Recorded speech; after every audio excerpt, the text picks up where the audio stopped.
Assalamualaikum warahmatullahi wabarakatuh. Izin memperkenalkan diri, nama saya Eka Saryuni dengan NPM 2413031030 dari Program Studi Pendidikan Ekonomi Angkatan 2024. Di sini saya akan mempresentasikan atau memaparkan laporan hasil observasi implementasi kurikulum di SMKS Tunaswiyata. Sebelum kita lanjut, kita harus tahu mengapa tujuan observasi ini dilakukan. Yang pertama, untuk memenuhi tugas akhir mata kuliah kurikulum dan pembelajaran ekonomi. Kemudian, untuk mengetahui kurikulum apa yang digunakan SMKS Tunaswiyata.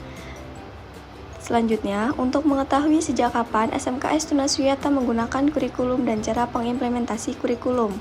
Untuk mengetahui sarana dan prasarana yang menunjang implementasi kurikulum.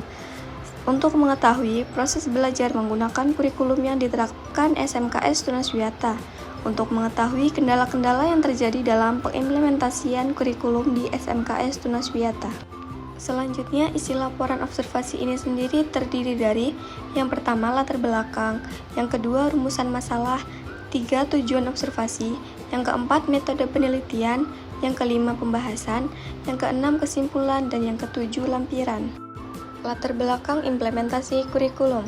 Pendidikan merupakan faktor yang penting dalam menentukan kualitas manusia yang dimiliki suatu bangsa. Salah satu cara menilai pendidikan adalah dengan melihat sistem pendidikan yang diterapkan. Kurikulum dan pembelajaran memiliki posisi penting dalam sistem pendidikan nasional.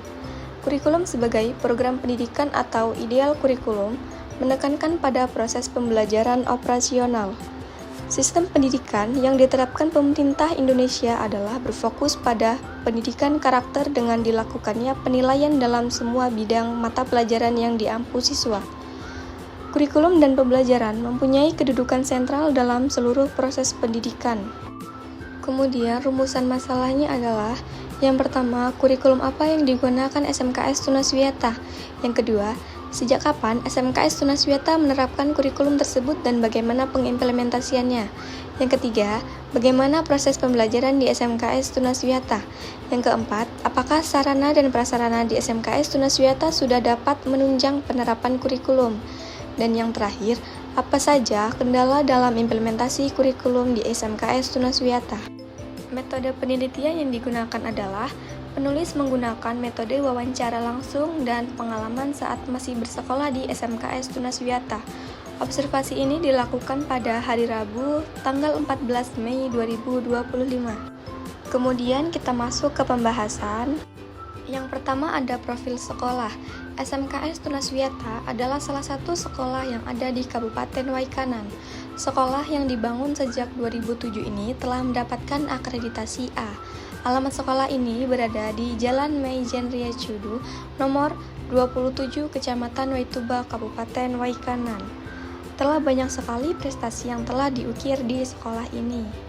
Kemudian masuk ke pembahasan kedua, yaitu kurikulum yang digunakan SMKS Tunaswiyata. Kurikulum memiliki peran penting dalam pendidikan karena menjadi dasar bagi guru dan siswa dalam mencapai tujuan pendidikan.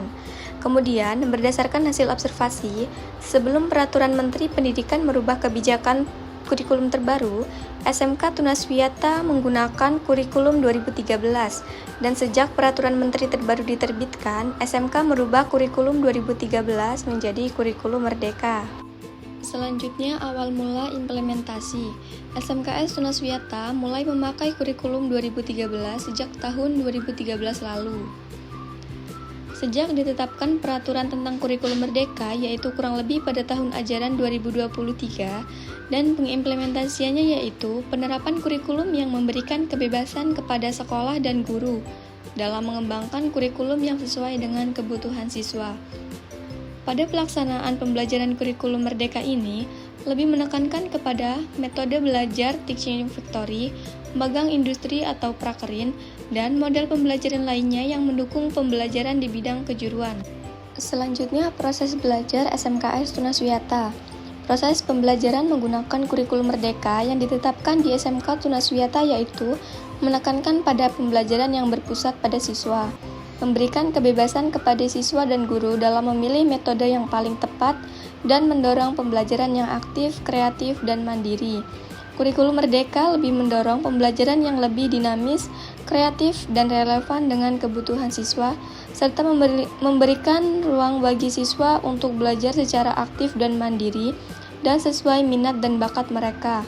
Pembelajarannya bisa berbasis proyek, asesmen diagnostik, dan pembelajaran berdiferensiasi. Kemudian, kendala yang dialami saat pelaksanaan kurikulum 2013 dan kurikulum Merdeka.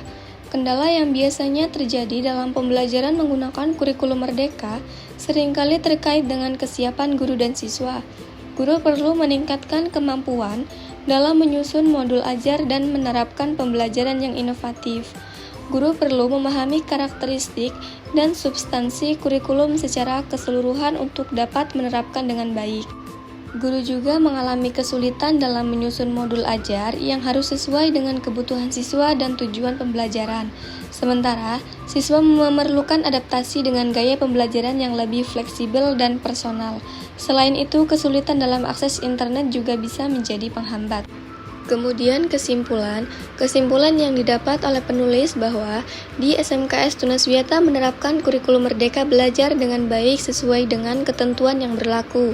SMKS Tunaswiyata sudah menggunakan kurikulum 2013 sejak tahun 2013 sampai 2023 dan sekarang sudah menggunakan kurikulum Merdeka ini dari tahun 2023 sampai sekarang. Dalam pelaksanaannya, model pembelajaran yang digunakan adalah teaching factory, magang industri atau prakerin, dan model belajar lainnya yang mendukung di bidang kejuruan. Kemudian di sini ada lampiran foto saat wawancara bersama guru ekonomi di SMKS Tunaswiyata. Sekian presentasi atau pemaparan mengenai laporan hasil observasi implementasi kurikulum di SMKS Tunaswiyata.